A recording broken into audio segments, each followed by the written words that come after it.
Meu nome é Tiago, tenho 38 anos e trabalho como gerente de vendas em uma concessionária na Avenida John Boyd Dunlop, aqui em Campinas. Sou casado com a Patrícia há 12 anos. Temos 2 filhos lindos, o Lucas, de 10 anos, e a Amanda, de 7. Aos olhos de todo mundo, eu era um homem de família exemplar. Frequentava a igreja Assembleia de Deus do Cambuí todo domingo, sempre bem vestido, sempre sorrindo. Mas eu guardava um segredo que estava me destruindo por dentro.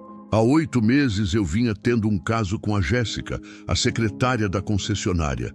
Ela era bonita, divorciada, e foi ela quem deu em cima primeiro. Mas eu cedi fácil demais. O que começou com conversas inocentes virou encontros escondidos, mentiras elaboradas e uma dupla vida que me consumia. Era terça-feira, 12 de março de 2019, e aquela noite foi diferente de todas as outras. Eu tinha acabado de voltar do motel Estrela Azul na rodovia Anhanguera. Eram quase 11h30 da noite. Naquele dia especificamente, eu tinha mentido 2 vezes. Disse para Patrícia que estava em jantar com clientes e prometi para Jéssica que ia largar minha esposa em breve. Cheguei em casa e a Patrícia já estava dormindo com as crianças. Tomei banho tentando tirar o perfume da Jéssica da minha pele. Aquele ritual de sempre que me fazia sentir sujo por dentro. Deitei na cama e peguei o celular para apagar as mensagens comprometedoras, como fazia toda noite.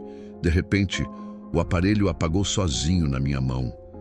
Estava com 67% de bateria. Achei estranho, mas nem liguei muito. Foi aí que senti um cheiro no quarto, algo parecido com enxofre misturado com queimado.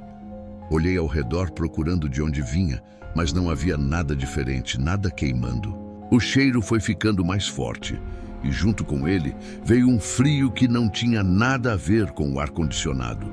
Fechei os olhos tentando dormir, mas senti uma presença pesada no quarto. Era como se alguém tivesse entrado sem fazer barulho e estivesse me observando. Meu coração começou a disparar, aquele tipo de medo primitivo que a gente não controla. Tentei me mexer, levantar da cama, mas meu corpo estava completamente paralisado. Só conseguia ver e ouvir. Tentei gritar pela Patrícia, mas nenhum som saiu da minha boca. O pânico tomou conta de mim, enquanto aquele frio subia pela minha espinha, como dedos gelados. Foi quando ouvi a voz, não pelos ouvidos, mas dentro da minha cabeça. Era grave, profunda, e ressoava no meu cérebro como um trovão silencioso. A voz perguntou algo que congelou meu sangue. Você quer ver onde sua alma vai dormir eternamente?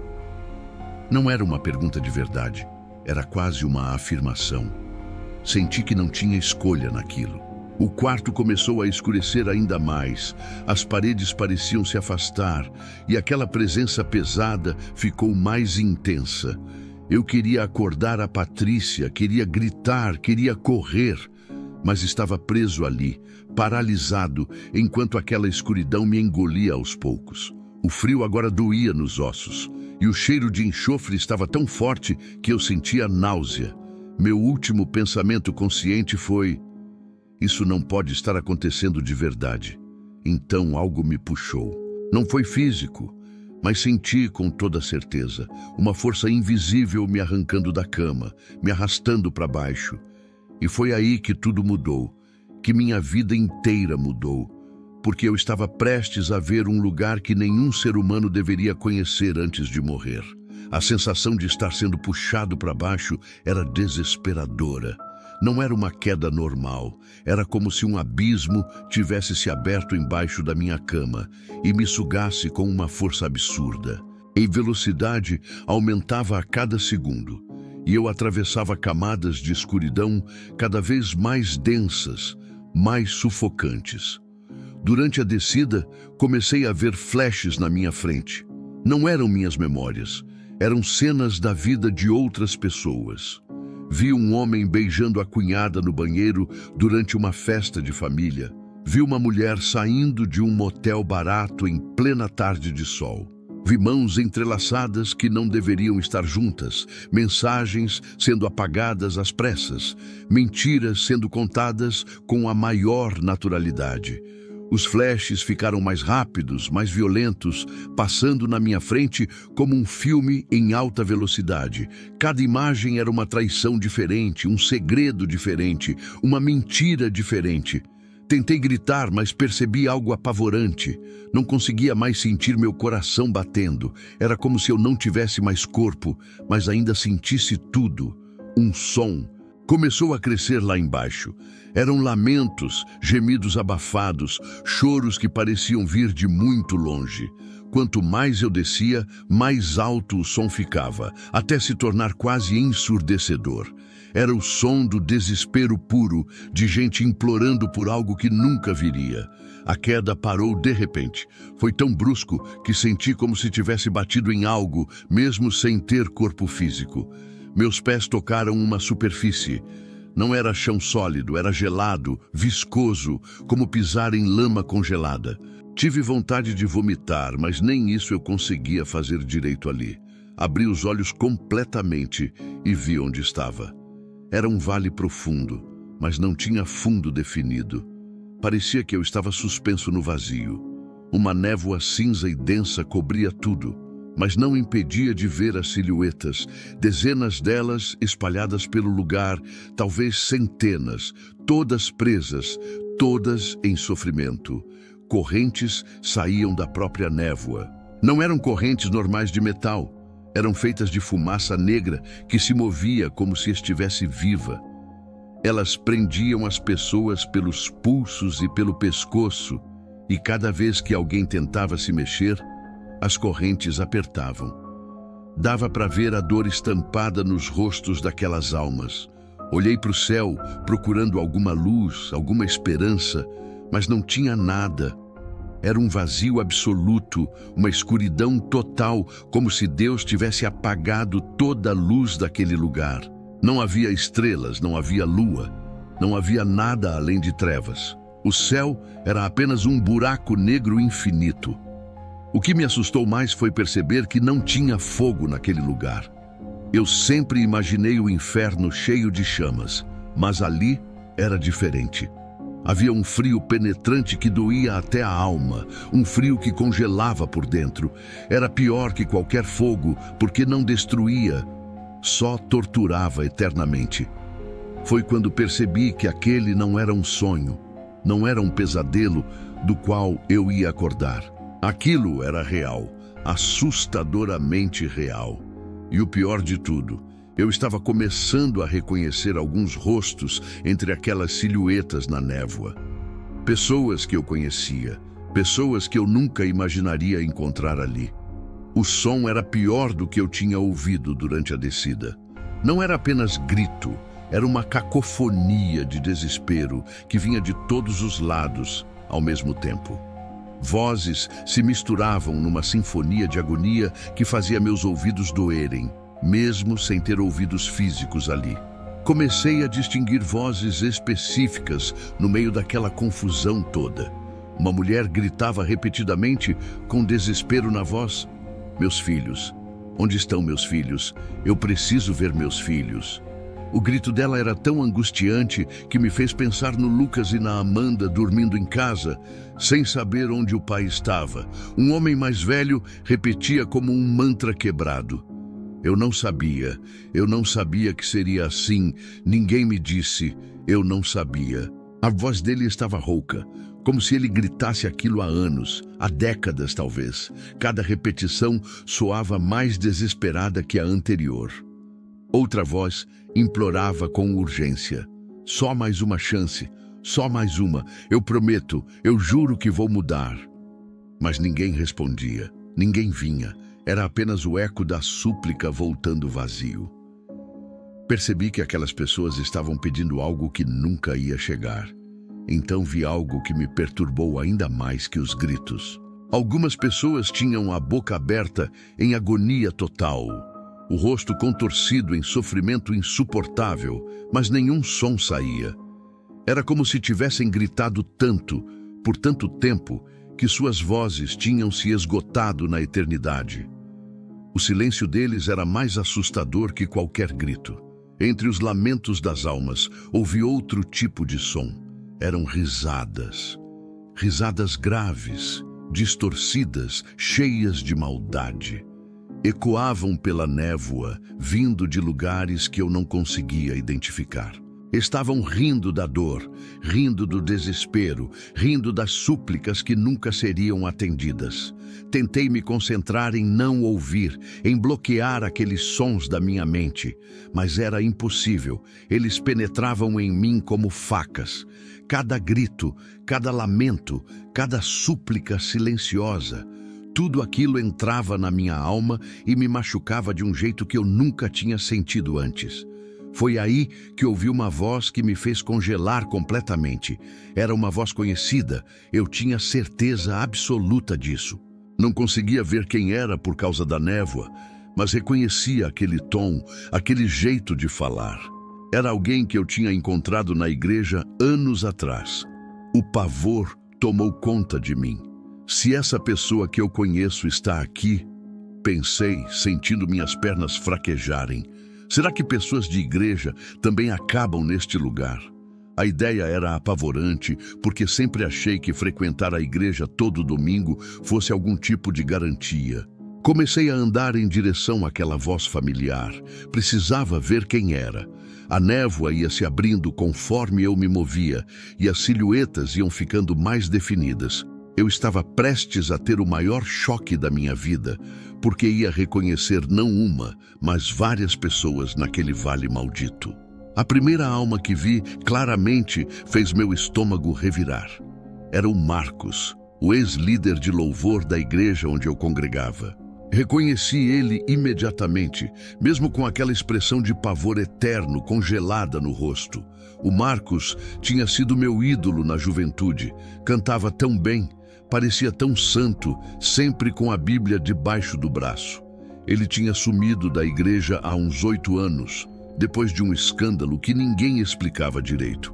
As pessoas sussurravam nos corredores, mas nunca diziam exatamente o que tinha acontecido. Agora eu estava vendo o resultado daquele escândalo. Ele estava ali, acorrentado, preso naquele lugar terrível. As correntes de fumaça negra prendiam os pulsos e o pescoço dele. Cada vez que o Marcos tentava se mexer, as correntes apertavam como se fossem cobras venenosas. Eu via a dor no rosto dele, via como aquelas correntes cortavam como lâminas invisíveis. Ele gemia baixinho, um som contínuo de sofrimento. Me afastei do Marcos e vi outra alma poucos metros à frente. Era uma mulher jovem, não devia ter mais que 25 anos. Ela chorava convulsivamente, chamando nomes com desespero. Pedro, Júlia, mamãe está aqui, mamãe sente saudade. Os nomes das crianças dela, percebi. De repente, informações sobre ela apareceram na minha mente. Não sei explicar como, mas eu simplesmente soube. O nome dela era Camila. Ela tinha morrido em um acidente de carro há 3 anos. Estava voltando de um motel com o amante quando perdeu o controle na chuva. Deixou 2 filhos pequenos órfãos e o marido nunca descobriu a traição. Continuei andando e vi uma terceira alma que me deixou em choque total. Era o Carlos, um empresário muito conhecido aqui de Campinas. Dono de uma rede de lojas, morreu há 2 anos de infarto fulminante. Todo mundo na cidade o conhecia como um homem de bem, filantropo, sempre ajudando instituições de caridade. Mas ali, naquele vale, eu soube a verdade sobre ele. A informação veio da mesma forma que tinha vindo sobre a Camila. Carlos teve dupla vida por 20 anos. Uma família oficial em Campinas e outra secreta em São Paulo. 2 esposas, 2 conjuntos de filhos, ninguém nunca descobriu. Ele levou o segredo para o túmulo. Ou pelo menos tentou. Olhei ao redor e vi que havia dezenas de almas, talvez centenas espalhadas por aquele vale. Cada uma presa nas correntes de fumaça negra, cada uma em seu próprio tormento particular. Homens, mulheres, jovens, velhos. Não havia distinção de idade ou classe social ali. Todas tinham uma coisa em comum. adultério, traição, aliança quebrada. Era como se aquele lugar fosse especificamente para pessoas que tinham traído seus cônjuges. Um vale inteiro dedicado a esse pecado específico, separado de tudo mais. Foi quando senti algo diferente nas minhas próprias mãos. Olhei para baixo e vi as correntes de fumaça negra começando a se materializar ao redor dos meus pulsos. Meu coração disparou. Tentei sacudir os braços, mas as correntes estavam se formando devagar, inexoravelmente. Eu não estava ali apenas como visitante. Estava prestes a me tornar mais um prisioneiro daquele lugar. As correntes apertaram meus pulsos de uma vez. A dor foi instantânea, como se algemas de gelo estivessem queimando minha pele. Tentei gritar, mas o som saiu abafado, perdido no meio dos outros lamentos. Puxei os braços com força, mas as correntes só apertavam mais, cortando como lâminas afiadas. Foi quando a presença luminosa apareceu na minha frente. Não tinha asas como nos filmes, era apenas luz em forma vagamente humana. Mas era impossível olhar diretamente, meus olhos ardiam quando eu tentava fitar aquela figura. Percebi que era um anjo, ou algo parecido com isso. Ele ficou me observando em silêncio por um tempo que pareceu eterno. Então falou, e a voz dele era diferente de tudo que eu já tinha ouvido. Era firme, clara, cheia de autoridade. Você está vendo este lugar como visitante, Tiago. Por enquanto. As últimas duas palavras ecoaram no vale inteiro. Senti minhas pernas fraquejarem. Por enquanto. O que isso significava? As correntes nos meus pulsos pareciam pulsar, como se estivessem esperando alguma ordem para me prender definitivamente. Olhei ao redor e vi as outras almas me encarando com aquela mesma expressão de desespero eterno. O anjo ergueu a mão e algo apareceu no ar entre nós. Era como uma tela invisível, transparente, mas eu conseguia ver imagens se formando nela. Reconheci imediatamente. Eram cenas da minha própria vida. Meu coração afundou no peito quando percebi que cenas específicas ele ia me mostrar. A primeira imagem foi eu e a Jéssica no estacionamento da concessionária. Era de noite, o estacionamento vazio, e eu a beijava encostado no meu carro. Lembrei daquele dia perfeitamente. Foi a primeira vez, há 8 meses atrás. Eu tinha acabado de fechar uma grande venda e ela me parabenizou de um jeito diferente. A cena mudou e vi a Patrícia em casa, no nosso banheiro. Ela estava chorando sozinha, segurando um recibo de motel que tinha encontrado no bolso da minha calça. As mãos dela tremiam, o papel amassado entre os dedos. Eu nunca tinha visto aquela cena antes. Não sabia que ela tinha encontrado aquele recibo. Ela nunca me contou. Então vi o Lucas, meu filho, na cozinha com a mãe. Ele tinha lágrimas nos olhos e perguntava: "Mãe, por que o papai não gosta mais da gente? A gente fez alguma coisa errada." A voz dele partiu meu coração em pedaços. A Patrícia abraçou ele sem saber o que responder. A próxima imagem foi da Amanda na escola, desenhando a família numa folha de papel. Ela desenhou a mãe, o irmão, ela mesma, mas deixou o pai fora do desenho. A professora perguntou: "Cadê seu pai, Amanda?" E ela respondeu baixinho: "Ele não mora mais com a gente direito." Senti uma dor no peito que era pior que qualquer corrente. A última cena me quebrou completamente. Vi uma memória que eu tinha apagado da mente. A Jéssica ao telefone com uma amiga. Eu estava no banheiro do motel e ela aproveitou para ligar. Ouvi ela rindo e dizendo: "Garota, ele é tão bobo, tá me ajudando a conseguir a promoção de gerente, depois eu dou um jeito de me livrar dele." Ela estava me usando o tempo todo e eu era idiota demais para perceber. Enquanto eu ainda processava aquelas imagens devastadoras, senti algo se aproximar por trás. Não era humano, com certeza não era. Era uma presença que fazia o ar ficar mais pesado, mais difícil de respirar. Mesmo sem ter pulmões físicos ali, eu sentia sufocado. Virei devagar e vi a criatura. Não tinha forma completamente definida, era sombra, fumaça, trevas materializadas. Mas havia olhos, olhos vermelhos que brilhavam na escuridão como brasas vivas. Eles me encaravam com uma intensidade que me fez querer desaparecer. Uma mão saiu daquela sombra, se é que podia chamar aquilo de mão. Os dedos eram longos, finos, negros como carvão. A criatura tocou meu ombro e onde ela tocou, deixou uma queimadura gelada. Era uma dor que não era física, era pior, como se aquele toque queimasse minha própria alma. O demônio se aproximou do meu ouvido. O hálito dele era frio e fedia a podridão, a morte, a desespero. Então ele sussurrou com uma voz que parecia vir de um poço profundo. Eu estava lá, Tiago, no estacionamento quando você beijou a Jéssica pela primeira vez. Eu estava no banco de trás do carro, nas escapadas de vocês. Ele continuou sussurrando.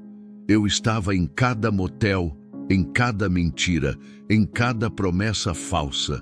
Você me alimentou tão bem nesses 8 meses. Cada vez que você traía, cada vez que mentia, você me dava mais poder sobre você. E agora você é meu. Tentei me afastar, mas percebi que havia outros demônios ao redor. Eles se moviam entre as almas aprisionadas como pastores, cuidando de um rebanho. Empurravam de volta qualquer alma que tentasse se afastar da névoa. Eram os guardas daquele lugar, os torturadores eternos. Um segundo demônio se aproximou de mim.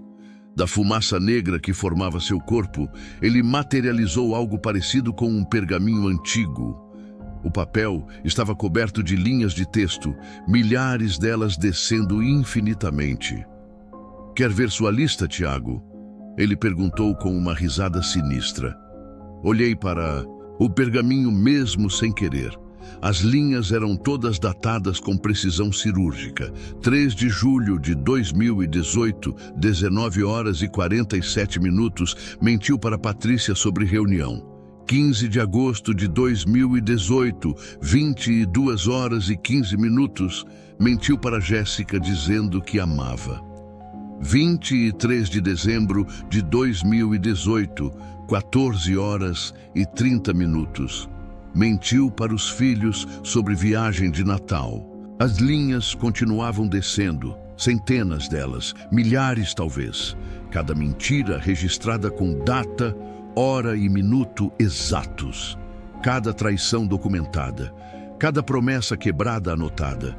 Era um registro completo de todos os meus pecados nos últimos 8 meses. O primeiro demônio voltou a sussurrar no meu ouvido. E cada mentira tem um preço, Tiago. Cada traição tem uma consequência. Você vai pagar por todas elas, para sempre. A palavra para sempre ecoou no vale, misturando-se com os gritos das outras almas. E foi naquele momento que entendi. Eu não estava apenas visitando aquele lugar, eu estava sendo processado para ficar lá eternamente. O anjo ergueu a mão novamente e a tela invisível voltou a aparecer. Mas dessa vez era diferente. As imagens vinham com uma intensidade brutal. Não era só ver, era sentir tudo que as outras pessoas sentiram por causa das minhas escolhas. Era como se eu estivesse dentro da pele delas. A primeira memória foi do meu casamento, 12 anos atrás. Me vi jovem, de terno, olhando nos olhos da Patrícia com lágrimas de felicidade. Ouvi minha própria voz dizendo: eu prometo te amar e te respeitar, na alegria e na tristeza, na saúde e na doença, até que a morte nos separe. As palavras saíram da minha boca com tanta sinceridade. Então, a imagem começou a rachar, como vidro sendo quebrado aos poucos. Cada vez que eu traía Patrícia, um pedaço daquela promessa se despedaçava. Vi os cacos caindo no chão um por um, até que a imagem inteira estava destruída. Uma voz trovejou no vale. Você quebrou uma aliança sagrada, Tiago. Diante de mim, diante de testemunhas, você jurou. A próxima cena me fez sentir algo que nunca tinha sentido antes. Era a Patrícia no banheiro, aquela noite que ela encontrou o recibo. Mas agora Eu sentia o que ela sentiu. A dor rasgando o peito dela, a náusea subindo pela garganta, o mundo desmoronando ao redor. Era como se meu coração estivesse sendo arrancado vivo. Vi o Lucas me esperando na janela várias noites. Ele ficava ali, olhando a rua, esperando o meu carro chegar. Quando eu finalmente chegava à tarde, ele já estava dormindo, mas sempre com as mãozinhas apertadas, como se tivesse dormido orando. Senti a tristeza dele, a sensação de abandono de uma criança que não entende por que o pai não quer mais ficar em casa. A Amanda apareceu na tela e essa memória me destruiu. Era o aniversário de 7 anos dela, em setembro do ano passado. Ela apagou as velhinhas do bolo e a Patrícia perguntou qual foi seu pedido, filha. A Amanda olhou para mim e disse baixinho: "Pedi para o papai voltar a ser como antes." Eu tinha esquecido completamente dessa cena, mas ela estava gravada ali. Então veio a memória mais dolorosa. Vi a noite de Natal do ano passado. Eu tinha dito que ia viajar a trabalho, mas na verdade estava com a Jéssica num hotel em São Paulo. Vi a Patrícia montando a árvore sozinha, tentando sorrir para os filhos. Vi o Lucas perguntando onde o pai estava e a Patrícia inventando uma desculpa. Vi a Amanda chorando no quarto porque o pai tinha perdido o Natal de novo. Mas a pior parte não eram as cenas, era sentir a emoção de cada pessoa. Senti a dor da Patrícia, a confusão do Lucas, a tristeza da Amanda. Tudo ao mesmo tempo, como 1000 facas entrando no meu peito. Era um tormento psicológico que nenhuma tortura física poderia igualar. O anjo finalmente falou de novo. "Você viu o que fez, Tiago? Você não traiu apenas sua esposa. Você traiu seus filhos. Você traiu a si mesmo. Você traiu a aliança que fez diante de Deus. E o pior, você fez isso conscientemente, sabendo que estava errado, mas escolhendo continuar mesmo assim." As correntes nos meus pulsos apertaram tanto que eu gritei de dor. Caí de joelhos ali naquele chão viscoso e gelado. As lágrimas desciam pelo meu rosto. Lágrimas que eu não sabia que ainda podia chorar naquele lugar. Porque agora eu via a verdade completa. Eu não era apenas um homem que tinha cometido um erro. Eu era um destruidor de vidas, especialmente das vidas das pessoas que eu mais amava. O anjo abriu o que parecia um livro feito de luz. As páginas brilhavam com uma intensidade que machucava os olhos, mas eu não conseguia desviar o olhar. Ele começou a ler com voz formal e solene, cada palavra ecoando pelo vale como um sino fúnebre. Tiago Silva Santos. Nascido em 15 de abril de 1981. Casado com Patrícia Maria Santos em 8 de junho de 2007. Pai de Lucas e Amanda. Meu nome completo, minha vida inteira resumida em algumas linhas. Parecia tão pequeno, tão insignificante quando colocado daquele jeito. O anjo virou uma página e continuou. Acusado de quebra de aliança matrimonial sagrada. Adultério continuado por 8 meses. Mentiras contadas. 847. Corações destruídos. 4. Sua esposa, seus 2 filhos e o seu próprio. Cada palavra caía como uma pedra no meu estômago. Ele fez uma pausa que pareceu durar uma eternidade. Por seus atos de traição, mentira e destruição da aliança sagrada do casamento, a sentença segundo a justiça divina é... Meu coração parou de bater naquele momento. Separação eterna da presença de Deus. Um som ecoou pelo vale inteiro. Era como um martelo batendo num tribunal, alto e final. O som reverberou pelas paredes invisíveis daquele lugar, selando minha sentença. As correntes nos meus pulsos começaram a se solidificar mais, ficando mais pesadas, mais reais. Eu estava sendo oficialmente condenado, mas então o anjo levantou a mão e as correntes pararam de se formar completamente. Porém, ele disse, e aquela palavra trouxe uma pequena fagulha de esperança no meu desespero total. O juiz decidiu suspender a sentença e te dar uma última chance. O anjo me olhou diretamente agora. Isso não é justiça, Tiago. Justiça seria você ficar aqui pagando por cada uma dessas 847 mentiras. Isso é graça. E graça tem um preço alto. Você está disposto a pagar esse preço. Ele começou a me mostrar mais imagens.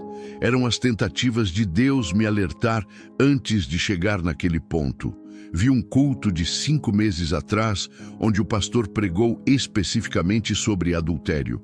Ele tinha citado Malaquias, capítulo 2, versículo 16. Deus odeia o divórcio e a traição.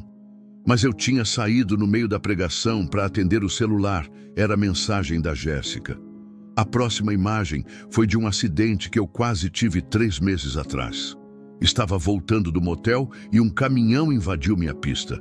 Desviei por centímetros, o retrovisor do meu carro raspou na lateral do caminhão.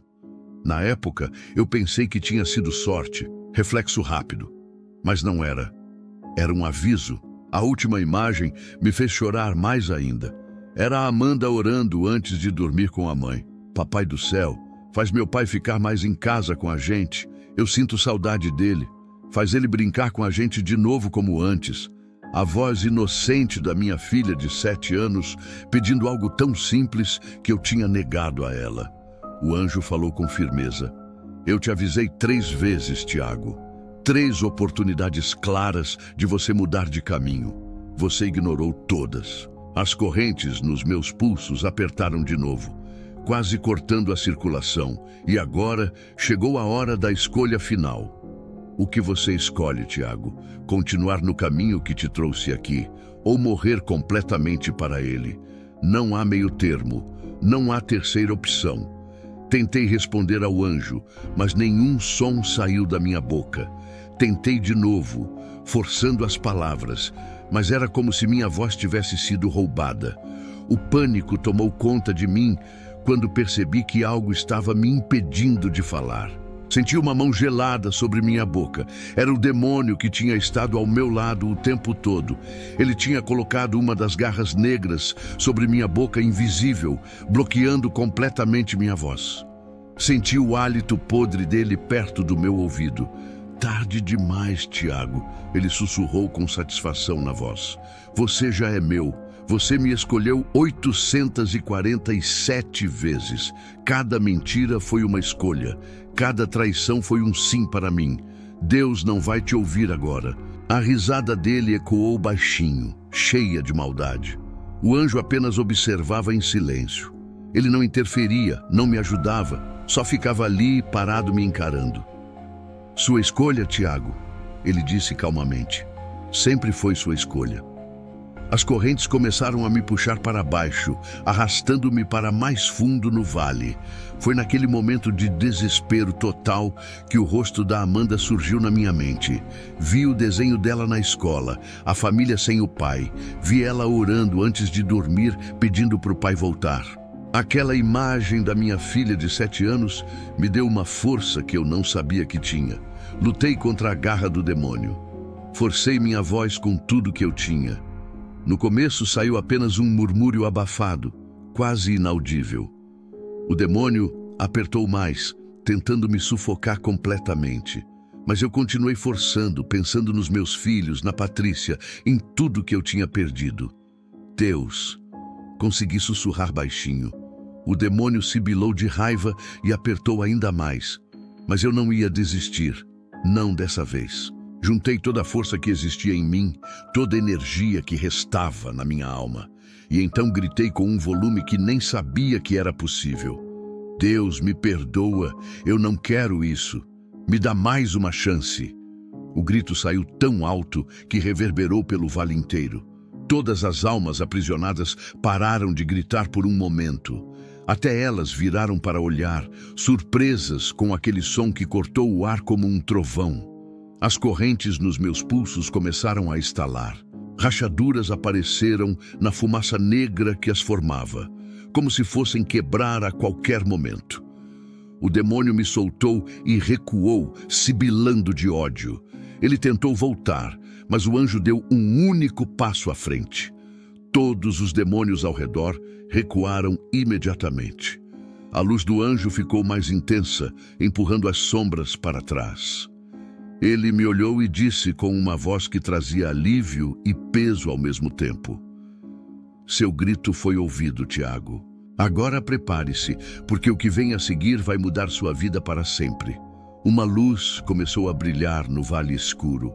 Não vinha do anjo, vinha de cima, atravessando aquele vazio negro que era o céu. A luz foi ficando mais forte, mais intensa, até iluminar todo aquele lugar maldito. E então eu ouvi a voz. Não era a voz do anjo, era mais profunda, mais antiga, carregada de um peso que fazia todo o vale tremer.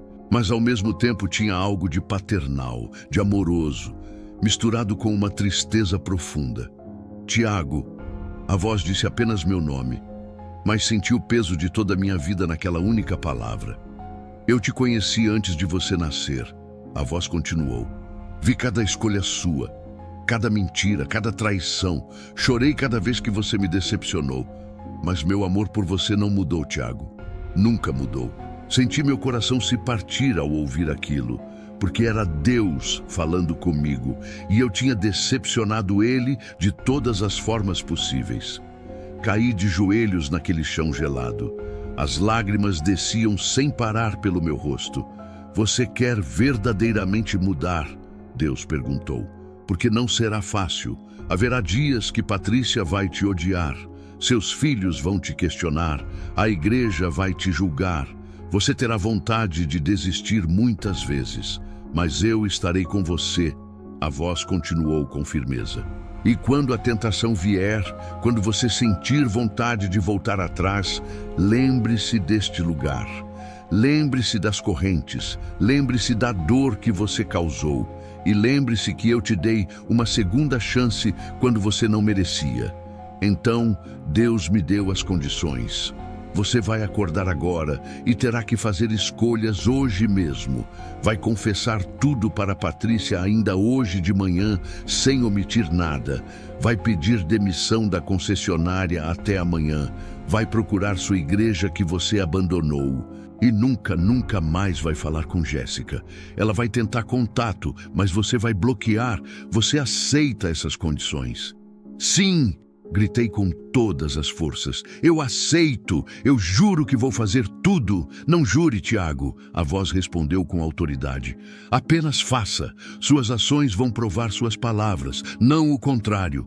O demônio gritou ao longe, cheio de ódio. Você não vai conseguir. Eu ainda tenho direitos sobre você. Vou estar esperando cada momento de fraqueza. Mas a voz de Deus trovejou de volta. Ele não é mais seu, está coberto pelo meu sangue, afaste-se. Senti uma força me puxando para cima. Era diferente da descida, era suave, mas irresistível. Comecei a subir em velocidade crescente, atravessando as mesmas camadas de escuridão, voltando pelo abismo. A luz ficava mais forte conforme eu subia, até me cegar completamente. Acordei de repente no meu quarto. Estava suando frio, o coração disparado, a respiração ofegante. Olhei para o relógio no criado mudo. 3h47 da manhã. A Patrícia dormia ao meu lado, sem imaginar nada do que tinha acontecido. Toquei meu rosto, meu peito, minhas pernas. Estava vivo, estava de volta. Mas o cheiro ainda estava grudado em mim. Aquele cheiro de mofo e desespero do vale.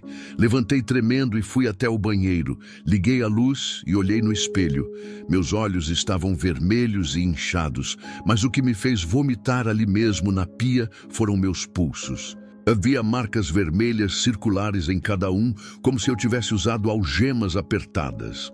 As marcas estavam quentes ao toque, quase queimando. Eram reais, eram a prova física de que tudo aquilo tinha acontecido de verdade. Não consegui dormir mais. Fiquei sentado na sala no escuro até o dia clarear, apenas esperando. Às 6h30 da manhã, a Patrícia desceu e me encontrou ali sentado, com o olhar vazio. "Amor, você está bem?" Ela perguntou preocupada. Nem foi trabalhar. Olhei para ela e as lágrimas começaram a descer. "Patrícia, Eu preciso te contar uma coisa, e você vai me odiar. Mas eu tenho que contar agora. Ela sentou ao meu lado, assustada. Respirei fundo e contei tudo, cada detalhe, cada mentira. A Jéssica, os motéis, as viagens falsas, tudo. A reação dela foi exatamente como eu esperava. Primeiro a negação. Você está mentindo. Isso é pegadinha. Depois a raiva. Ela gritou, jogou um copo na parede, quis levar as crianças embora. Mas quando mostrei as marcas nos pulsos e contei sobre o vale, algo mudou. Ela tocou as marcas com mãos trêmulas. Estavam quentes, pulsando como se tivessem vida própria.